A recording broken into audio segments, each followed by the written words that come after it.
Hello, welcome back to our 5 at 5. This is the day the Lord has made. Let us rejoice and be glad in it.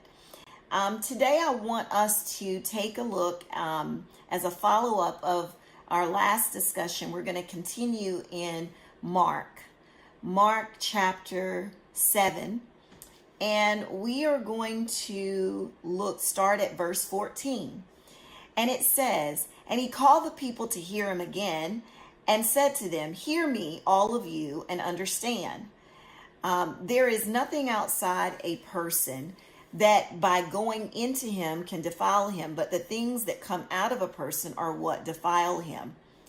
And when he had entered the house and left the people, his disciples asked him about the parable.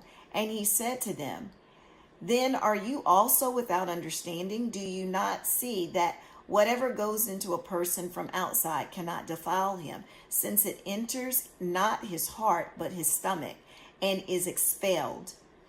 Thus he declared all foods clean. And he said, 'What comes out of a person is what defiles him. For from within, out of the heart of man, come evil thoughts, sexual immorality, theft, murder, adultery, coveting, wickedness, deceit, sensuality, envy, slander, pride, foolishness. All these evil things come from within, and they defile a person.'" All right. So one of the things I was continuing to think about, last time we saw how tradition can cover up truth. But Jesus doesn't just stop there. Now he shifts from man-made rules to the real issue. It's our hearts. Religion can clean the hands, but only Jesus can clean the heart. And so really the heart is the real problem. It's internal. See, it says nothing outside a person can defile them by going into them. Rather, it's what comes out of a person that defiles them.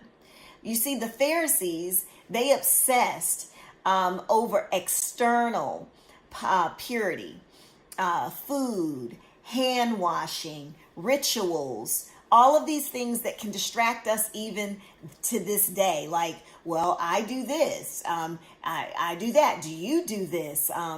All these rituals and so forth. But sin doesn't come from dirty hands. It comes from a dirty heart. And that's the thing that we can hide. And so we can pretend. And that's why, going back to with our lips, we can say so many things. But see, we conceal what's inside. People can't read our minds, thank God. We would be in trouble. But are we focused more on behavior management or heart transformation? What is it that you want to be transformed? And are you willing to be honest about what needs to be transformed? Something else, another point would be that we need to look at our heart over our habits. So it says in 18 and 19, "Don't you see that nothing that enters a person from the outside can defile them? It doesn't go into their heart, but into their stomach." So our habits don't make us holy. Our habits don't make us holy. Just because you go to church, it doesn't make you holy. Just because you pay your tithes doesn't make you holy. Just because you sing in the choir, or you do this or you do that, all of the things you give to all the things we do, that doesn't make us holy. What are motives? What's behind the action? What's behind what you do? See, Jesus was hated because of his radical teaching, because he called for authenticity over appearance. Now that's powerful. Are you authentic? Authentic, or is it all about your appearance? I'm telling you, I could put a pin there and we could just stop, because that to me is more important than anything. Are you being authentic? Have I let spiritual habits become a mask for hidden struggles? So I look a certain way. I look like I'm religious, and that's really what it is. I'm just religious, but it's a mask. It's a mask. What's flowing out of me? For verse 21 through 22, for it is from within, out of a person's heart, that evil thoughts come.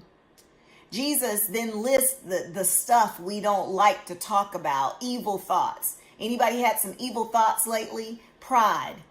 Anybody wrestling with some pride? I mean, envy. Are you envious of anyone? Lust. What are you lusting after? And so on. What's in you will eventually come out. It will eventually come out. What is my heart producing? Am I confessing? Am I repenting? Am I allowing God to cleanse me? As I was writing in my journal today, I was thinking about